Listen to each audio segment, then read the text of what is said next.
Bonjour, comment ça va? Je suis Cotaliya. Bienvenue sur le podcast RIDExREMEDY. Welcome to RIDExREMEDY. I am your host, Cotaliya, where riding is the remedy. L'occultation est le remède. On y va? Here in episode 2, we are going to be discussing starting your riding journey, training, riders, horses, buying, leasing, what should you do, things to consider, the pros and the cons. Before we get into all of those things, if you are watching this on any social media platforms, please make sure that you subscribe to the channel, give the video a thumbs up, leave a sweet kind comment below, hit your notification and post-notification buttons, and of course, please share the video. For my viewers, please make sure you do share this link. Let's begin. Commençons. Starting your riding journey can be incredibly difficult. It can be incredibly liberating. It can be incredibly stressful. It can be incredibly easy and smooth. But I do think in all spaces is all how you approach the space with truth. You have to be truthful. You have to be honest with yourself, your ambitions, your goals, the reasons why you're even considering riding to begin with to any capacity. So we'll start off with my riding journey.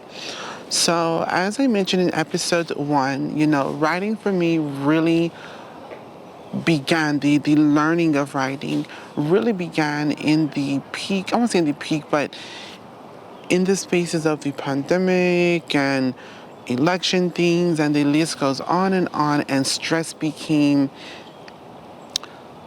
more relevant in my life than it ever has been. On top of that, I had just lost my grandma months prior, just purchased a house, opened a store, and it was just a lot of stressful things. And so, as they say, life was truly lifing, and I knew that I needed to get back to nature, and that was my initial step into riding. Now, for me, it was all about alleviating stress, trail riding, just becoming more familiar with horseback riding and saddle time and those things. But honestly, me knowing who I am and how I am, it was no time that I was like, let me get into dressage and let me start investing in these lessons and all of these things. And that's really how things began with me. Now, I was very fortunate because my next door neighbor already was a horse owner here at the equestrian center where I train. And so there was already a rapport built. There were some kind of, a little bit of insight and backstory to who everybody was. So things were just a lot easier. But also the great thing about this location was the owner here was very clear about this is sort of what we do here. This is what we can provide. I'm going to be honest with you. I'm going to be straightforward with you. I'm not trying to blow your head up in one way or the other. And, if you just want to come and do a couple of trail rides and be done, great. If you want more, that's also possible. And one of the big things I also really loved about my experience is on arrival within the first month, I ended up meeting a lot of people from the barn. And so I saw this, not this eagerness, but this willingness to assist, to share, to build, to support, to inquire. I mean, there was a general interest in not just who I was, but where I wanted to go, not just by my trainer, but also by other barn members, barn family even. And so, but at this time, I didn't know anyone. I will say it's very difficult as an adult in general just to make friends. But then you add the extra space of being in an equestrian world where things can be quite cliquey. It's this group, these people have this, these people have this, no to this, yes to this, and all of those things. And one of the big things that I know that I have recognized just in general as an adult is transactional relationships. Transactional relationships are very real. You know, it's one thing to see actual supports where people are feeding into you, nurturing you, giving you insight, and giving you, and again, having that willingness, not an eagerness to let you know what they know, but are willing to share and are willing to talk in those things where it doesn't necessarily benefit them. And of course, you know, you do have situations where some people feel the need, they need to share to prove to you their knowledge and all of those things, but that's not what I experienced for the most part. For the most part, that's not what I experienced. There wasn't unwarranted advice here and there. Like it wasn't this over need to, again, for people to show who they were and how experienced they were and all of those things. That wasn't the case, which was also was a really good thing for me. Hello, cat. And so that was a big thing for me, and that was a huge point. You all, look how beautiful this baby is. Oh, but I would love for you to sit in my lap, but I really don't want to have to. So the thing is, my experience here with meeting the general members of the barn was very welcoming, very supportive, very kind. It wasn't, again, this ego trip of it all. For the most part, that's not what I experienced. Now, I will say, in my approach to doing lessons, for the most part, I had, again, a very great experience with lessons as well. I will just speak to it to be honest and frank. Again, I repeat, je répète, making friends as an adult is hard, it's difficult, it's very challenging, I find, especially when you're coming into an environment where not just you're just new, but when you're entering a space where multiple people, where a lot of people's egos do sort of take the front line or any of those things.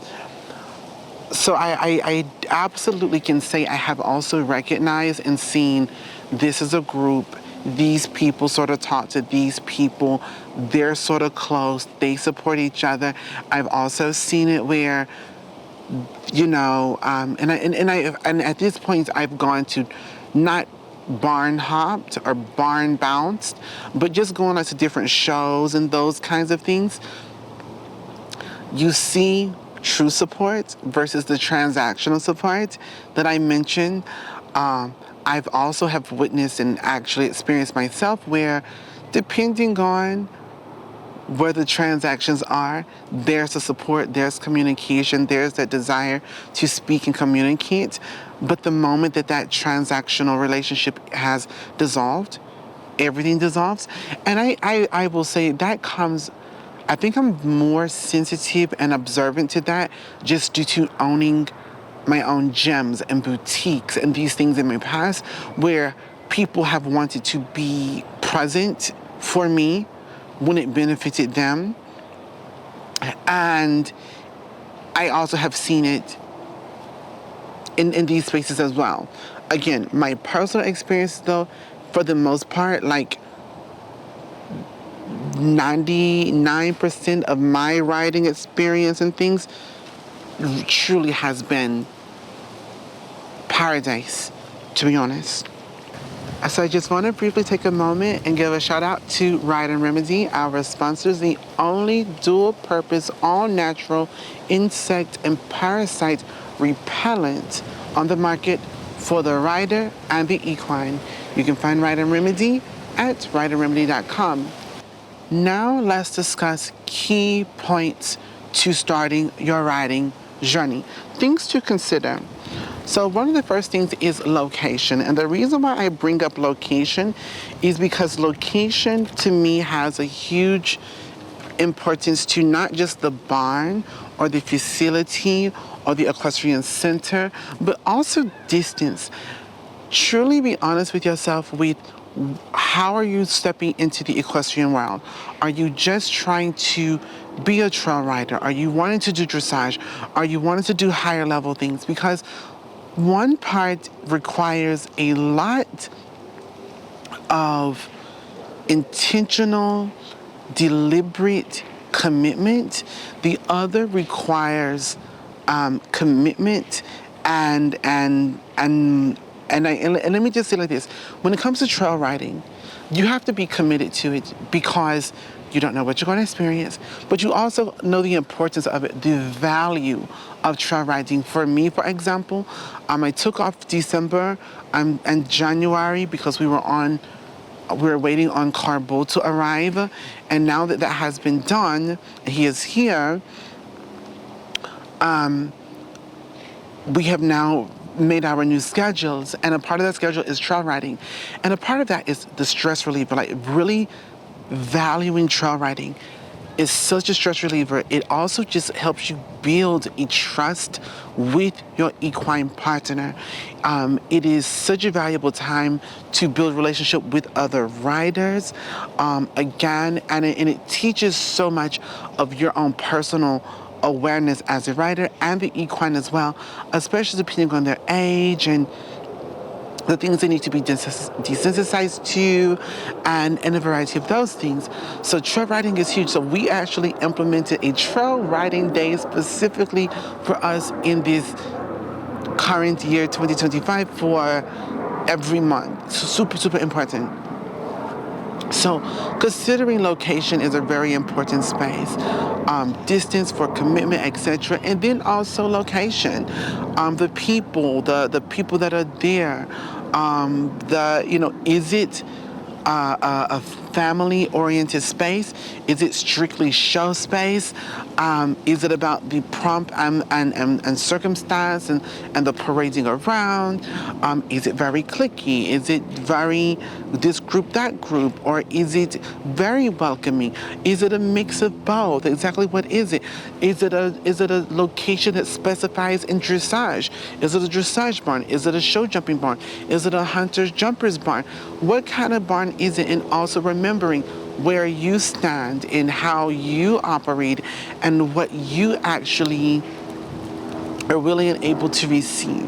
All right, so that's number one, a big key thing to consider. The second thing that I would say to consider is the trainers. Trainers matter. Now, me, again, I grew up in a very competitive household. All-American football player dad, gymnast mom, discipline. When it comes to the space of athleticism and those things, I have dealt with the yelling. I had a coach, and if he's watching, I don't know, his name is Ben Rosen, from Wallace, Alabama. In cheerleading, this man was very demanding. Made you do what needed to be done, but very kind. You knew it came from a good place, and I received it. I honored it. I respected it. It made me one of the best tumblers and cheerleaders in our town. And honestly, that's a whole nother conversation. We'll have to get into that story, maybe that history on a different day. But I love that. My cheerleading coach, when I tell you, taught the best examples of work ethic, I honor this coach beyond measure. But everything they did with love, with your best interest. They wanted you to be the best. They wanted you to have that thing. And so I'm able to receive that kind of communication, but it has to be, I know. I'm a very sensitive, energy-oriented person. I'm reading emotions. I can tell where your voice is coming from when you give me a command, or you're giving me a demand or a request.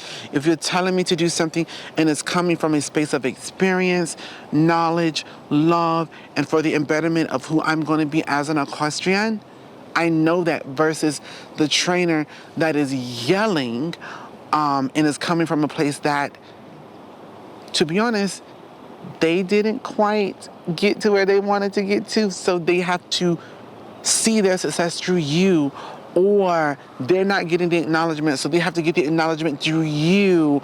And it's more about them than that.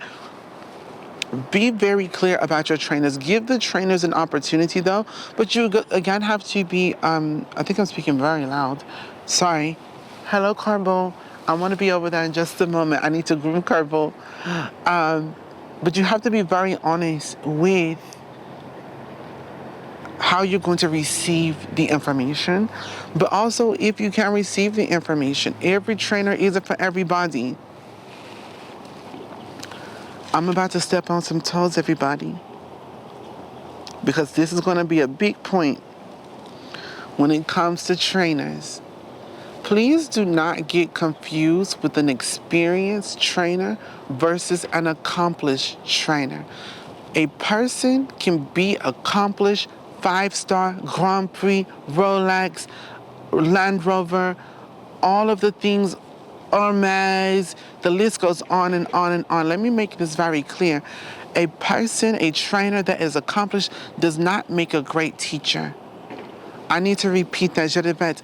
An accomplished trainer does not make a great teacher. Please do not get it crossed. Don't get it flipped, twist, or reversed. A lot of people really go to, oh my goodness, Olympian, let me go here. Just because they was an Olympian and they were able to receive a particular kind of training does not make that Olympian a teacher. It takes a particular kind of individual to teach, no matter what that level is, and no matter how that delivery is. There's a certain level it takes in order for an individual to be able to teach. Y'all, my next door neighbor who invited me to this bar is writing on down. Emma is so beautiful. I don't want to startle them being up under here and all of those things.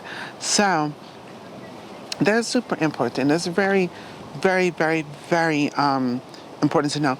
But an experienced trainer and an experienced teacher, an experienced horseman, male or female, is who you want, and then can you receive what they're giving. Bonjour, comment ça va?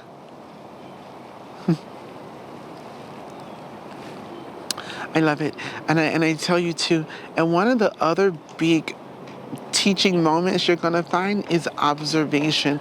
Sometimes your trainer literally are your eyeballs if you are willing to watch, to listen, to observe, and to also ask questions and remove your ego and your pride from it. So the last key point is your riding partner. I don't just say horse. I don't just say this is the horse I'm riding. This is your riding partner, because you do have to build a relationship.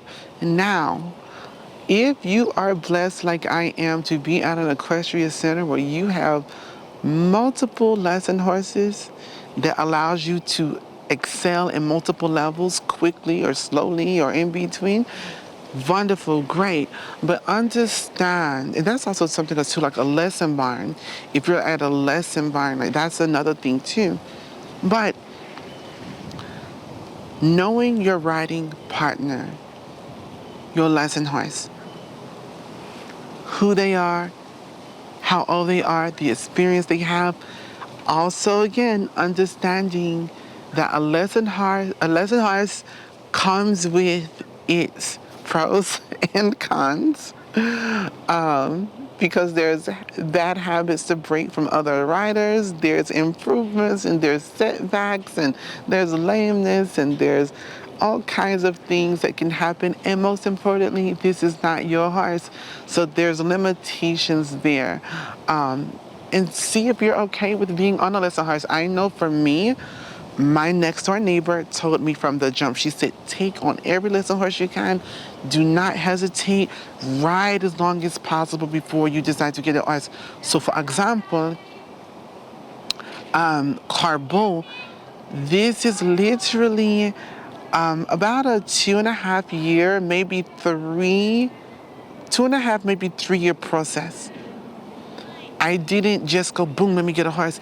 I considered it. I looked, but it has taken at least 2 years, to get to this point. And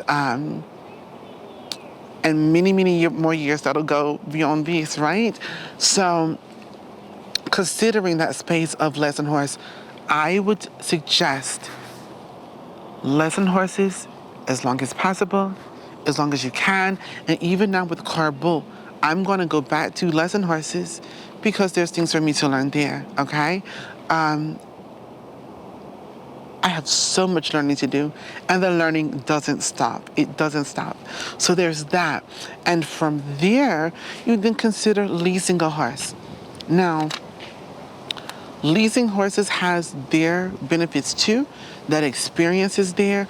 You have less red tape, but you have a little bit more liberty to do things. And they can get you farther on your journey because they're more experienced and a space, and it can be more specified, where lesson horses do have those limitations, etc. And last but not least, buying. Do you want to buy a horse right away? I don't suggest it unless you've been in a game or you're from a family that truly knows horses and can bring one up or purchase a great one and all of those things that I said from the very beginning. I was not going to purchase a horse without the approval of my trainers, without them helping me along the way, and I'm living by that. I went up to Minnesota, spent a week with this horse. Before that, I knew about this horse a year prior. So I said at least a year. And then there's been like another year, almost another year since then. So at least 2 years at this point. And so that's a whole nother conversation. So we'll have an episode specifically about buying horses, things to consider, things to do, things not to do. So as you begin your riding journey, I do hope you consider these key points and these ideas and some of these things into consideration as you are pursuing your riding journey. May that be trail riding, dressage, show jumping, liberty work, solely ground work, western riding, barrel racing, whatever it is. Take these things into consideration because it all matters. Thank you so very much for listening today. Thank you so very much for watching. Merci beaucoup pour regarder, devoir regarder. Thank you so very much for watching today. Thank you so very much for listening. Until next time, and remember, this is Ride and Remedy, where riding is the remedy.